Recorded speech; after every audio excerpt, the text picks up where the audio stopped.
우리를 위해 십자가 지신 주님의 뒤를 따라가는 우리 모두가 되기를 간절히 소망합니다. 주님 앞에 영광의 박수 올려드리겠습니다. 오늘 말씀해 보니까 백성이 호르산에서 출발하여 홍해 길을 따라 에돔 땅을 우회하려고 했는데 이 길을 때문에 백성들의 마음이 상하였다고 시작하고 있습니다. 이 내용이 약간 비슷한 그 부분이 생각이 납니다. 지금은 출애굽 2세대들이 걸어가는 길이지만 하나님께서 이스라엘 백성들이 이집트에서 탈출할 때 출애굽 1세대들의 여정도 이와 비슷했습니다.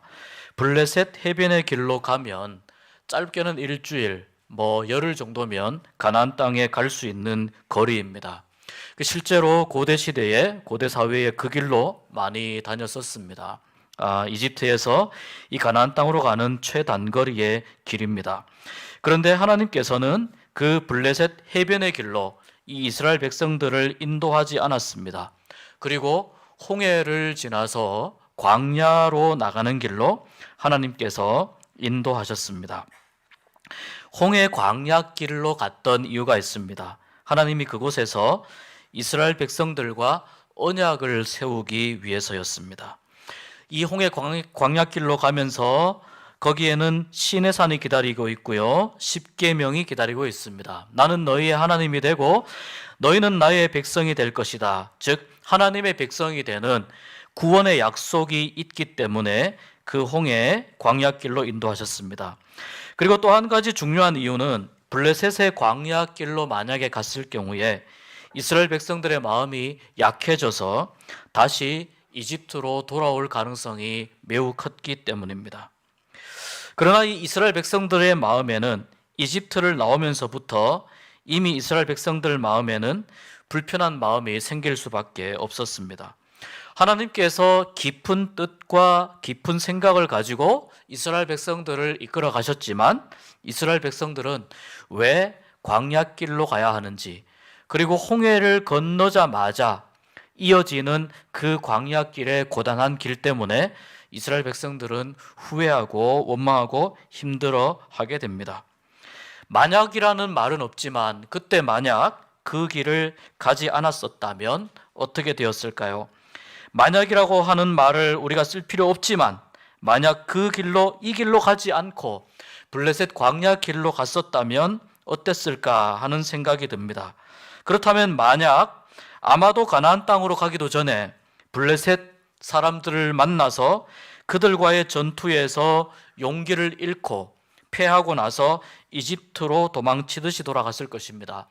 아마 이 내용을 이스라엘 백성들이 이렇게밖에 될 수 없는 이 정도 수준이라는 것을 하나님은 누구보다 잘 알고 계셨습니다.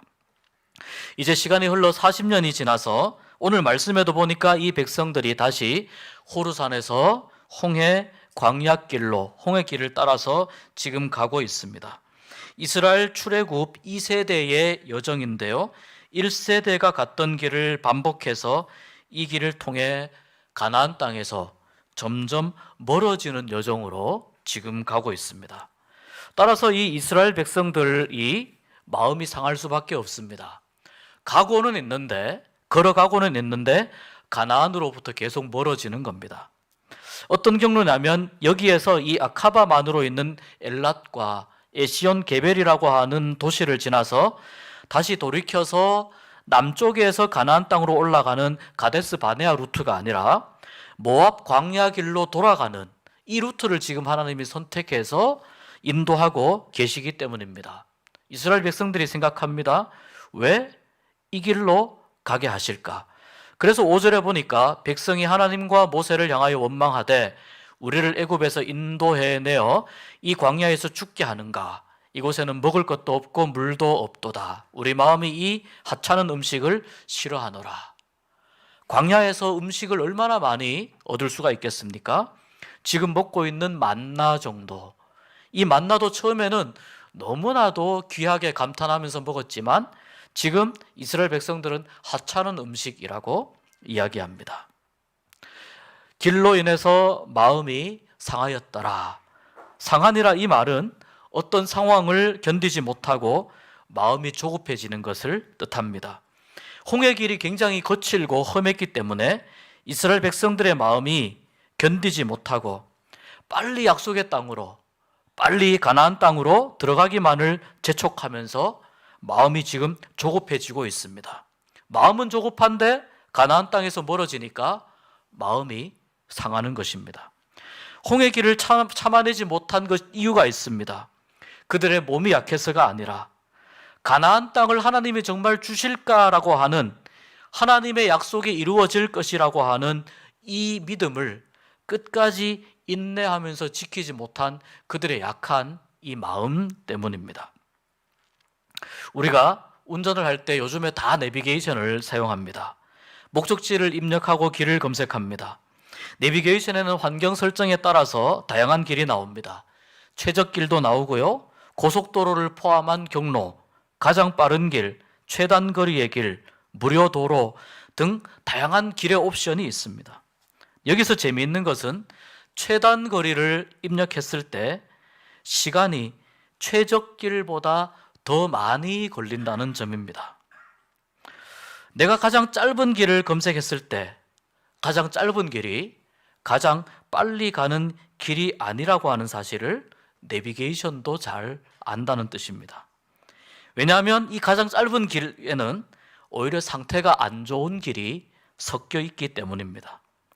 그래서 목적지까지 가는 가장 빠른 길은 최단 거리를 가는 것이 아니고 이 내비게이션 안내에 따라 최적의 도로를 가는 것입니다. 최단 거리가 가장 빨리 가는 길이 아니라는 사실을 내비게이션이 우리에게 잘 가르쳐 줍니다. 물론 우리가 자주 다녀본 길이라면 이미 내 머릿속에는 최적의 도로가 입력되어 있습니다. 그러나 우리는 한 번도 가보지 않은 이 인생의 여정이라고 하는 길을 가고 있는데, 이 인생 여정 길은 처음 가는 곳이기 때문에, 자주 다녀본 곳이 아니기 때문에 내비게이션이 필요합니다. 나의 직감을 믿고 때로는 나의 풍부한 경험을 믿고 가다가 큰 코를 다치는 경우가 발생합니다. 내 마음대로 경로를 설정하게 될 때 오히려 더 고생하는 것, 인생의 경험을 통해서 우리가 아마 한두 번쯤은 알고 계실 겁니다. 이스라엘 백성들도 가나안 땅으로 처음 가는 길을 걸어갔습니다. 그래서 하나님은 낮에는 구름 기둥으로 밤에는 불 기둥으로 이스라엘 백성들을 인도하셨습니다. 이 구름 기둥과 불 기둥은 출애굽 버전의 내비게이션입니다. 비록 홍해길로, 광야길로 방향을 돌리기는 했지만 목적지까지 가장 빨리 가는 길이 무엇이냐?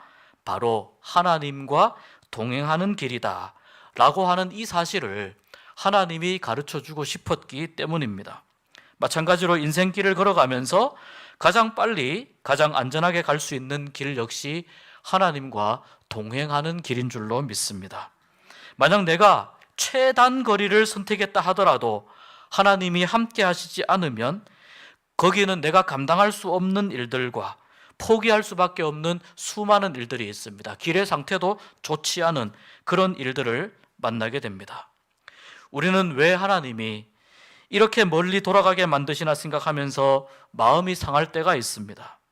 내가 생각하는 최단 거리로 갔을 때 그 길에 숨어 있는 그 위험한 일들, 우리가 아직 가보지 않은 길이기 때문에 우리는 그 위험한 일들이 어떤 일인지 알 수가 없고 그 위험한 일들을 볼 수가 없습니다. 그러나 하나님은 바로 그것을 보고 계십니다. 이스라엘 백성들이 이 블레셋 해변길로 갔을 때 블레셋 사람들과 만나서 전투하고 나서 다시 실망하여 애굽 땅으로 돌아갈 것이라고 하는 것을 아신 분은 오직 하나님밖에 없는 것처럼, 그러한 블레셋이 우리가 설정한 최단거리의 길에 곳곳에 지뢰처럼 숨어 있을 수 있다는 것입니다. 만약 내가 하나님이라면, 만약 여러분이 하나님의 입장이시라면 나의 사랑하는 백성이 최단거리로 갔다가 삶이 무너지고 망가지는 것을 그대로 가만히 내버려 두시겠습니까? 차라리 돌아간다고 조금 마음 상하게 내버려 두는 것이 오히려 하나님 입장에서 더 옳은 선택이 아닌가 하는 말입니다. 다윗이 이스라엘의 왕이 되는 과정을 보면 다윗은 아버지 이새의 양을 칠 때에 사무엘에게 기름 부음을 받았습니다. 이때는 다윗의 나이가 굉장히 어릴 때입니다. 소년일 때입니다. 다윗이 소년일 때 양을 치고 자기 일에 최선을 다해서 충성하고, 또 곰이라든지 사나운 짐승이 약을 물어서 가면 그 곰과 사나운 짐승과 싸워서 양을 되찾아오면서 자기의 일에 헌신하고 하나님을 찬양하는 이 모습을 하나님이 기뻐하셔서 다윗을 선택하신 것입니다. 저는 이런 생각이 듭니다. 아니, 그 모습이면 충분하지 않습니까? 다윗은 그 소년의 나이일 때 하나님을 바라보면서 살았습니다. 다른 생각하지 않고 자기 일에 최선을 다하는 그런 성실하고 충성된 삶을 살았는데, 그 정도면 충분히 왕위에 오를 수 있지 않습니까? 라고 생각할 수도 있겠으나 하나님은 그렇게 생각하지 않으셨다는 겁니다. 다윗이 마음에 들지 않아서가 아닙니다. 다윗이 꼴미워서가 아닙니다. 기름 부음을 받은 후에 어린 나이에 골리앗을 죽이고 이 이스라엘의 영웅이 되었지만, 그때부터 현재 왕인 사울의 질투를 받습니다. 그리고 사울이 다윗을 죽이고자 하자 사울을 피해서 도피 여정을 시작합니다. 사울은 길을 쓰고 다윗을 죽이기 위해서 쫓아다닙니다. 이 기간을 짧게는 10년, 길게는 약 15년 정도까지로 봅니다. 10년에서 15년을 무슨 일을 하면서 살았냐면 도망 다니면서 산 거예요. 사울이 나를 죽이려고 하니까 어떻게든 살아남으려고 그 상황 속에서 별 이상한 일들을 다 겪으면서 그렇게 도망 다니면서 산 것입니다. 이렇게 쫓겨다니면서 한 달, 두 달도 아니고 1년, 2년도 아닌 이 긴 시간을 쫓겨다니면서 다윗은 과연 무슨 생각을 했을까요? 제가 다윗이라면 이런 생각을 했을 것 같습니다. 혹시 하나님이 나에게 기름 부은 사실을 잊으신 건 아닌가? 혹시 하나님의 뜻이 바뀐 것은 아닌가? 그때 하나님이 다른 사람인데 착각하고 나에게 기름을 부으신 것이 아닌가? 하나님의 뜻이 바뀐 것인가? 아니면 그때 선지자 사무엘이 나이가 많으셨는데 사무엘 선지자가 하나님의 뜻을 착각해가지고 엉뚱한 데다가 내 머리에 기름을 부은 것은 아닌가? 이런 생각이 들지 않았겠습니까? 돌아가는 겁니다. 계속 돌아가는 겁니다. 이런 생각으로 다윗은 정말 마음이 상했을 수 있습니다. 왜 이렇게 하나님 저를 계속해서 곁길로 돌리십니까? 그런데 다윗은 이 어려운 일이 있을 때마다 하나님께 묻습니다. 하나님, 제가 이렇게 할까요? 하나님, 제가 저렇게 할까요? 한 번도 하나님, 저는 언제 왕이 되나요?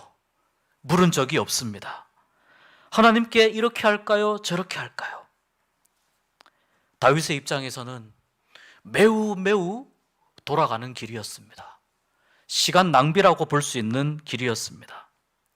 그렇게 15년을 사울에게 쫓겨다니다가 사울이 죽은 후에야 비로소 헤브론에 와서 왕이 되는데요, 이것이 또 반쪽짜리 왕입니다. 사울의 아들 중에 한 사람이 다른 데 가서 온 이스라엘의 왕이 되겠다고 그렇게 선포하고 있는 상황이고, 자신은 겨우 유다 지파의 지지만 받아서 그 유다 지파의 왕으로만 겨우 세움을 받습니다. 이 헤브론에서 다윗이 유다 지파의 왕으로 세움을 받은 지가 또 7년 6개월, 이 7년 6개월을 또 기다리다가 비로소 다윗이 이스라엘 전체의 왕이 되면서 기름 부음을 받는 것이 사무엘하 5장 3절에 나옵니다. 이 긴 시간 동안 다윗은 실제로 광야에서 도망자로 살았고 인생의 광야길을 처절하게 낭비하면서 보내야만 했습니다. 그런데 다윗이 보낸 이 광야의 시간이, 이 도망자의 돌아가는 이 길이 과연 그의 인생에서 낭비였던가? 학자들은 이렇게 봅니다. 바로 다윗의 이 도피 여정의 시간이 사울의 세력이 자연스럽게 약화되고 다윗을 지지하는 세력들의 힘이 결집되면서 자연스럽게 다윗이 지도자로서의 위상이 올라가는 그런 시간이었다고 해석합니다. 만약 다윗이 기름 부음 받은 얼마 후에 바로 왕이 되었다면 아마도 강력했던 사울 왕의 세력으로 인해서 오히려 더 고통스러운 시간을 보냈을 것입니다. 피어보지도 못하고 싹이 잘리는 그런 비참한 시간을 겪었을지도 모릅니다. 하나님은 다윗의 인생에서 이렇게 돌아가는 시간을 통해서 다윗을 큰 사람으로 빚으시고 왕이 될 수 있는 여건을 그렇게 만들어 가셨습니다. 하나님은 절대로 손해보는 분이 아니라는 것을 우리가 기억할 수 있기를 바랍니다. 하나님께서 이스라엘 백성들을 그 길로 인도하신 또 하나의 이유가 이스라엘 백성들을 시험하사 낮추고 겸손하게 하시기 위해서였습니다. 겸손해야 하나님의 약속을 받을 수 있고 겸손해야 하나님의 약속의 땅에 들어갈 수 있기 때문입니다. 신명기 8장 2절과 3절의 말씀 우리 같이 한번 읽어보겠습니다. 내 하나님 여호와께서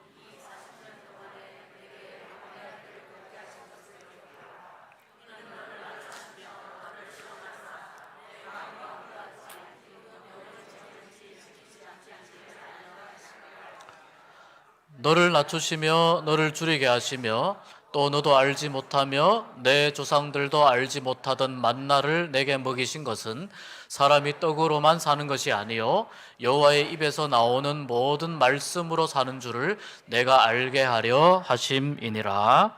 아멘.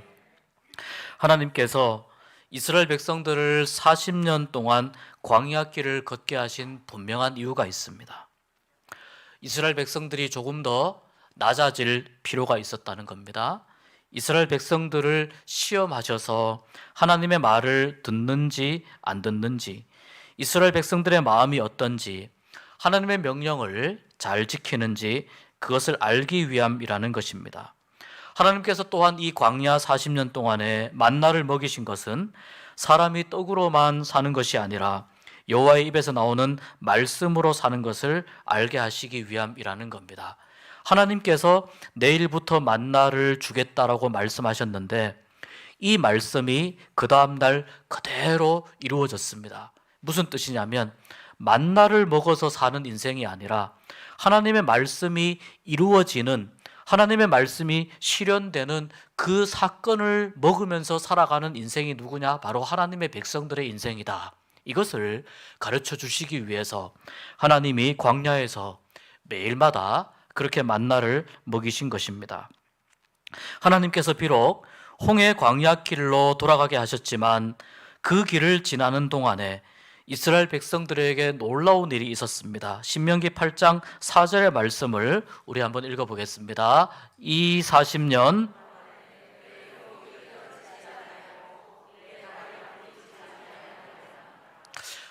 을 걸어가는 동안에 옷이 헤어지지 아니하였다고 말씀합니다. 발이 부르트지 않았다고 말씀합니다. 그만큼 하나님께서 이스라엘 백성들을 돌보셨다는 뜻입니다. 광야길을 걸어가고 있지만 최단거리가 아니지만 이 광야길은 어떤 의미가 있느냐면 하나님이 이스라엘 백성들과 함께하는 길, 하나님이 이스라엘 백성들을 돌보시면서 가고 있는 길이라고 하는 그런 의미가 있습니다. 이 길을 걷는 동안에 하나님께서 말씀합니다. 마치 독수리가 자기 새끼를 등에 업고 나르는 것처럼 그렇게 이스라엘 백성들을 이끄셨다고 말씀합니다. 출애굽기 19장 4절 말씀을 같이 읽습니다.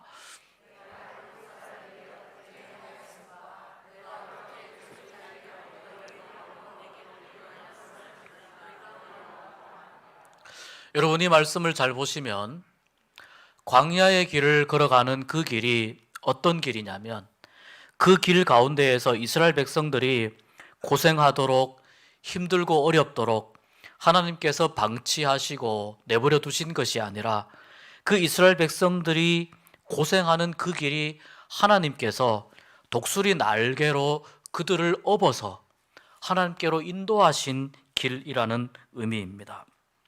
하나님께서 그들을 독수리 날개로 업어서 인도하지 않으셨다면 여러분 이 출애굽한 이스라엘 민족의 숫자가 장정만 60만 명입니다.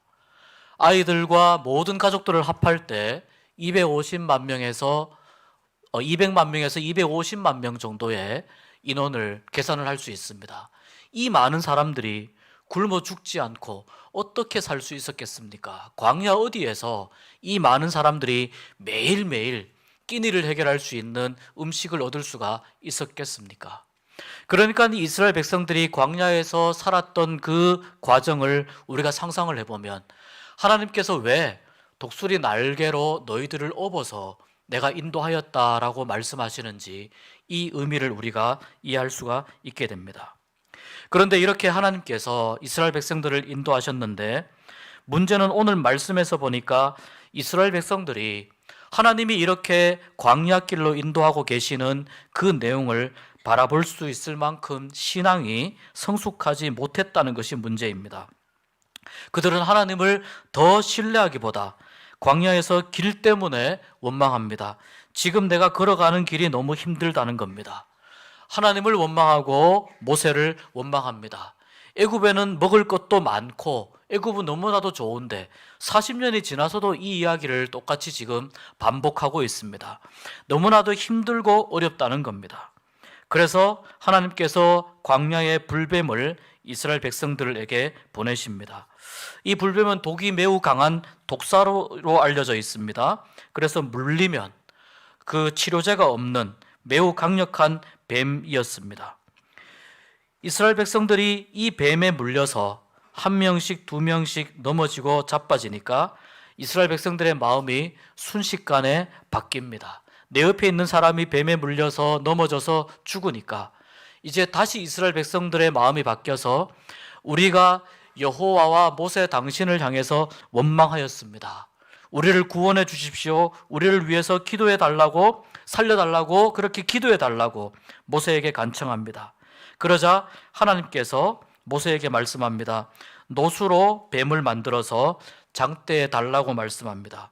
그것을 보는 사람마다 살아나게 될 것이다 라고 말씀하셨습니다.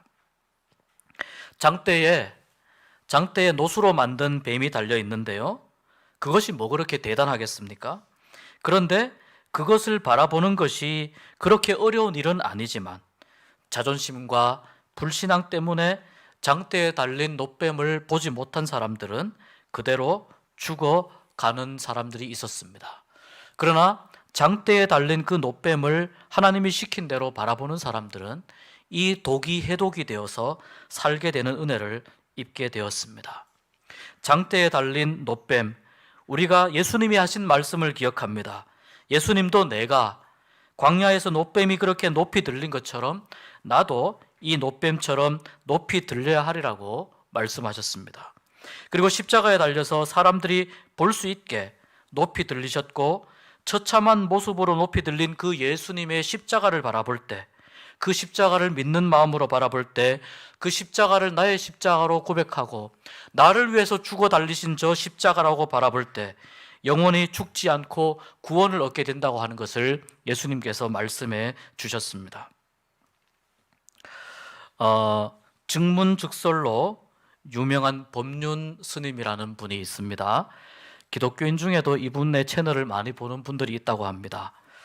어느 그 질문자가 이런 질문을 했습니다. 저의 종교는 천주교입니다. 작년에 암 수술도 받고 재판에도 얽히고 여러 가지 안 좋은 일로 시달리면서 우연하게 퇴마사라는 사람을 만났는데, 퇴마사 아시죠? 뭐 이렇게 귀신 이렇게 관련해서 뭐 그런 사람입니다. 그런데 그 퇴마사가 저에게 귀신이 둘씩이나 달라붙어서 귀신을 쫓아내야 한다. 그러지 않으면 귀신이 모든 일에 방해를 할 거라는데 어떻게 할까요? 이런 내용으로 이분에게 질문을 했습니다. 자, 이 법륜 스님이 대답한 내용입니다. 제가 조금 요약해 보았습니다. 질문자는 천주교인이 아닙니다. 천주교인이라면 믿어야 할 대상이 오직 주님밖에 없는데 어떻게 그런 생각을 합니까? 그럴 때는 사탄아 물러가라, 나를 시험하지 말라 그래야지 지금 무슨 소리를 하는 겁니까? 천주교가 문제가 아니라 본인이 신앙의 중심도 서 있지 않아서 그런 겁니다. 천주교인이라면 성경을 배워서 예수님의 가르침이 진짜 무엇인지 또 그분의 삶이 어떠했는지를 알아야 합니다. 그래서 사탄아 물러가라, 하나님의 신앙을 시험하지 말라 하고 탁 쳐버려야지, 아이고 진짜 귀신이 붙었으면 어쩌나 이게 말이 됩니까? 재판을 하면 받으면 되고 암수술을 하면 치료받으면 되고 또 만약 죽는다면 여러분이 가고 싶은 천국에 가는데 왜 그렇게 두려워합니까? 사람의 죽고 사는 문제는 누가 관장을 해요? 하나님이 하시죠. 세상에 참 헛믿음이 많습니다. 절에 다니든 교회에 다니든 허황된 신앙으로 하지 말고 진실한 신앙을 하십시오. 법륜스님이 더 그리스도인 같습니다. 여러분, 우리는 최소한 불교인들이 보았을 때, 하나님을 모르는 분들이 우리를 보았을 때, 저 사람은 진짜 그리스도인이다, 예수쟁이다, 이런 말을 들을 정도로 예수를 믿어야 됩니다. 광야에서 많은 사람들이 불뱀에 물렸습니다. 하나님께서 노뱀을 만들어서 그것을 장대에 매달라 쳐다보면 살리라 했는데, 이 말도 듣지 않은 이스라엘 백성들은 하나님을 모르는 불교인들이나 다른 분들보다 더 믿음이 없는 사람들입니다. 신약에서 예수님의 말씀은 어떤 의미입니까? 홍해길과 같은, 광야길과 같은 인생의 광야 속에서 살아갈 때 성경이 말하는 진정한 살 길은 십자가에 달린 예수님만 바라보는 길이라는 것을 말씀합니다. 구약시대의 가나안 땅에 들어가기 위해 걸었던 이스라엘 백성들이 걸었던 그 광야길과 오늘날 그리스도인으로서 우리가 최단거리를 가지 못하고 예수님을 따르는 이 길이 광야처럼 비슷하다는 의미입니다. 쭉 뻗은 도로가 아니고 가장 빠른 길도 아니고 지름길도 아닙니다. 그리고 예수님을 따라가는 길은 때로는 원망과 불평이 나올 수 있는 그런 길일 수도 있습니다. 하지만 그 길을 걸어가야 예수님의 십자가와 부활로 이어지는 약속을 얻게 됩니다. 그래서 예수님을 따르는 길은요, 자기를 부인하고 자기 십자가를 지고 걸어야 할 만큼의 광야와 같은 길이 되는 것입니다. 이 길을 예수님은 바로 제자들이 걸어야 할 길, 제자의 길이라고 말씀하십니다. 그런데 거기에 무엇이 있습니까? 고난과 힘들고 어려움이 우리의 삶 속에 있지만, 그러나 그 길 가운데에 정말 중요한 것이 있습니다. 죄 용서와 구원과 부활과 영생의 약속이 바로 우리 주님이 우리와 함께 걸어가시는 그 길, 비록 돌아가는 길이지만 그 길 가운데 있는 것입니다. 광야길을 걷기 때문에 우리는 고생하는 것 같지만 사실은 하나님께서 마치 독수리가 자기 새끼를 업어서 날아가는 것처럼 우리를 이끌어주고 계시는 것입니다. 만약 하나님께서 그렇게 하고 계시지 않는다면 우리는 얼마나 더 힘들고 어려운 고생을 해야 될지 상상할 수도 없을 것입니다. 하나님께서 우리와 함께 하시기 때문에 우리가 감당할 수 있을 정도의 고난에서, 그 정도의 고난과 고생에서 우리가 계속해서 하나님을 찾으며 걸어갈 수 있는 길로 우리를 인도해 주시는 것입니다. 하나님께서 그 길로 인도하실 때에 우리의 옷이 헤어지지 않고 우리의 발도 부르치지 않도록 우리를 붙잡아 주고 계심을 우리가 기억하면 좋겠습니다.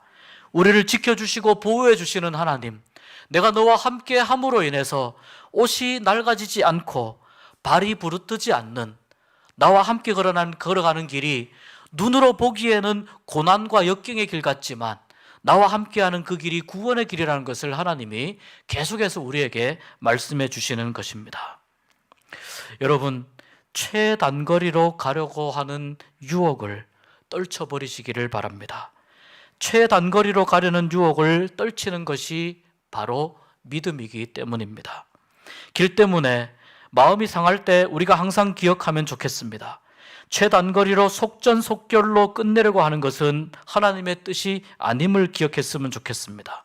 그 길로 갈 때 하나님을 알 수 있는 어떤 방법이 없다면 과감하게 그 길을 포기하고 하나님이 인도하시는 길로 갈 수 있는 우리가 되었으면 좋겠습니다. 모든 일에는 다 이유가 있습니다. 우리가 겪는 일들도 다 이유가 있습니다. 우리가 지금 걷고 있는 이 길도 다 이유가 있습니다. 하나님의 이끄심에 이유가 있기 때문입니다. 그래서 물어보아야 됩니다. 하나님, 지금 제가 하나님과 함께 가고 있습니까? 하나님과 동행하고 있습니까? 제가 지금 하나님이 이끄시는 길로 가고 있습니까? 눈에 보이는 길의 상태를 묻는 것이 아니고 하나님과 동행하고 있는지를 묻는 것, 이것이 믿음의 반응입니다. 지금 내가 가는 길에서 하나님과 함께 하는 길이라면 그것이 가장 좋은 길이요, 궁극적으로 그것이 가장 빠른 길이요, 그것이 가장 안전한 길이라는 것을 우리가 기억하면서 이 세상 가운데에서 우리가 걸어가야 할 믿음의 순례의 여정, 하나님 앞에 하나님 나라에 다다를 때까지 가야 되는 이 순례의 여정 가운데 늘 하나님과 동행함으로 인해서 승리하는 삶이 되시기를 주의 이름으로 축복합니다. 기도하겠습니다. 하나님 아버지, 우리의 눈이 짧아서, 우리의 생각이 짧아서 하나님의 인도하심을 보지 못할 때가 너무나 많이 있습니다. 우리가 믿음 없는 사람들처럼 말하고 행동할 때가 있습니다. 주님, 저희들을 불쌍히 여겨 주시옵소서. 하나님이 이끄시는 길로, 하나님이 인도하시는 길로, 하나님께서 함께 하시는 길로 갈 수 있는 믿음을 허락하여 주시옵소서. 하나님과 동행하는 길이 가장 좋은 길임을 다시 한번 기억하며 우리의 순례 여정 가운데 승리하도록 인도하여 주시옵소서.